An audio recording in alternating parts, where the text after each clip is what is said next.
Hello दोस्तों, क्या हाल चाल है। आई होप आप सभी लोग बहुत ही बढ़िया होंगे। दोस्तों आज मैं आपको एक प्रॉब्लम का हल लेके आ गया हूँगा कि जो आपको सभी लोगों को ये प्रॉब्लम फेस करनी पड़ती है। दोस्तों ये जो प्रॉब्लम है एंड्रॉयड फ़ोन और आईफोन दोनों में ही आ सकती है, लेकिन जो हम वीडियोस आईफोन की ही ज़्यादातर डालते हैं तो इसलिए मैं आईफोन को ही ज़्यादा मेन हाईलाइट करता हूँ। ओके गाइस, तो चलो शुरू करते हैं। क्या प्रॉब्लम है आपको मैं बता दूँ कि दोस्तों मेरा जो ऊपर वाला ईयरपीस है आईफोन का वो ज़्यादा साउंड प्रोड्यूस नहीं कर रहा है। कहने का मतलब उसमें से काफ़ी लो साउंड आ रही है। मुझे प्रॉब्लम है कि यहाँ पर जो साउंड है वो कम आती है। तो इस चीज़ को नॉर्मल कैसे करना है दोस्तों, एक मैं आपको सेटिंग बताऊंगा और दूसरे नंबर पर आपको कुछ मैं टिप्स दूंगा। ओके गाइस, तो चलो शुरू करते हैं। सबसे पहले आप देख लें कि आपका कोई भी आपको नंबर डायल कर लेना है और इसके बाद में साउंड देखनी है कि आपकी साउंड जो है वो नॉर्मल है या फिर फटी है। अगर फटी वगैरह है मतलब मफल हो रही है तो इसका मतलब है कि आपका स्पीकर चेंज होने वाला है, या फिर उसके आगे बहुत ही ज़्यादा डर्ट जमी हुई है वो आपको क्लीन करनी है। ओके गाइस, तो सिंपली आप देख सकते हैं अगर आपको आवाज़ नहीं सुनती अपने एयर में तो आपको सिंपली आवाज़ तेज़ करके यूज़ करना है। अगर आपको नहीं आवाज़ तेज़ करके कोई प्रॉब्लम मतलब आवाज़ इतनी ज़्यादा तेज़ नहीं हो रही तो आपको गाइस सिंपली करना क्या है, सेटिंग्स में जाएं और सेटिंग्स में जाने के बाद आपको यहाँ म्यूज़िक सेक्शन दिख रहा होगा, यहाँ पर क्लिक करें।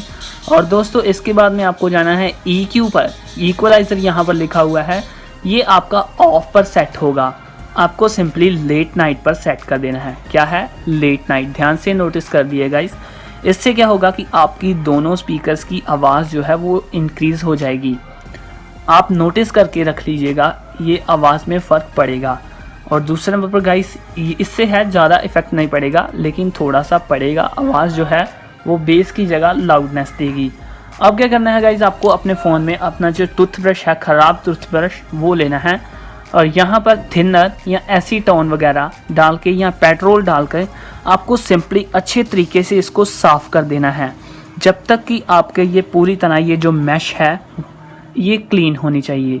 तो आपको ये पूरी तरीके से साफ़ कर देनी है जब तक कि ये दोस्तों मैं आपको बता दूं कि इसको पेट्रोल या एसीटोन या थिनर से साफ़ करेंगे तो आपको 100% बहुत बढ़िया रिजल्ट्स मिलने वाले हैं।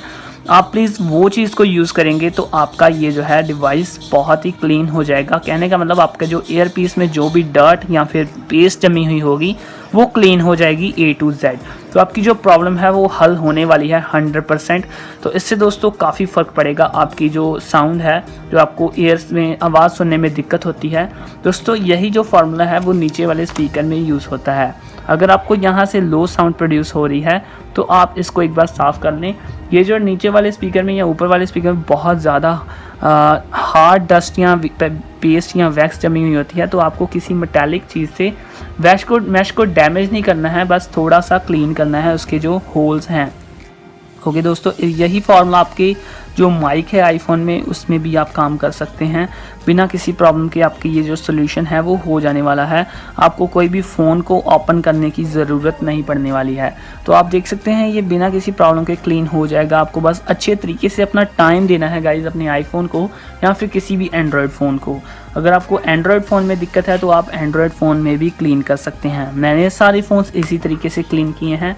यही फॉर्मूला आपके ईयरफोन्स पर भी वैलिड है। अगर आपको ईयरफोन्स में भी कम आवाज़ आती है तो आप उनको भी क्लीन कर सकते हैं, वो भी आपको 100% रिजल्ट्स देने वाले हैं। ओके गाइस, तो ये थी ट्रिक आपको ऊपर वाले स्पीकर में जो ईयरपीस जिसको बोलते हैं उसमें आवाज़ कैसे ज़्यादा करनी है जो अगर आपको कम आ रही है। तो दोस्तों ये थी ट्रिक। आई होप आपको ये वीडियो पसंद आई होगी। अगर पसंद आई तो चैनल को सब्सक्राइब किए बिना नहीं जाना, और अगर आप इस चैनल पर नए हैं और आप अपने दोस्तों को भी वीडियो शेयर कर सकते हैं। सब्सक्राइब तो ज़रूर कर ही देंगे क्योंकि मैं आपको जो आईफोन की ट्रिक्स एंड टिप्स हैं वो ज़रूर ला कर देने वाला हूँ आगे। तो मिलते हैं नेक्स्ट वीडियो में guys. Thanks for watching. I will see in the next one.